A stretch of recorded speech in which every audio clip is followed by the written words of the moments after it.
باكروان جشتر بيجم أم جيراني هبدو محموج يعني أهلي قنت أم وك أخوه برانا أم قالك يحج هبدو دكن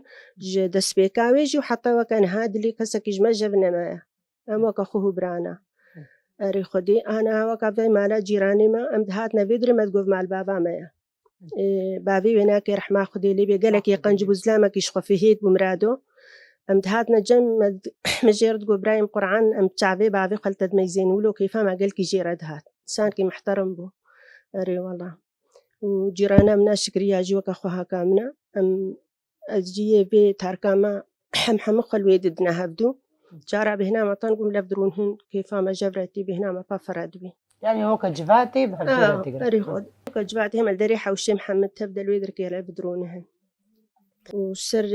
جيانا بيدريجي خدين غاز هات ما بيدري باكروان تقو جندا نخشة جندي ما قالك يخشبو شيناي بو كهنيا بيدري هبو سيشار كهني بون شار بون بينجون كهنيا بيدري هنا آوا برزح بو بس نقا جوز أول هاتم كهرباء نبو نخشبو أول كاوينا أنا كيجمر بحسكا نخشيا ويتشبو خشيا بيشتبوت أم هات شغلي صالكي يعني زارو كامل فرتشي بونه هيت يكركي مني أول وكهربي ما هاتن وقتي كهرباء هات مراستي قالك يقندي ما خشبو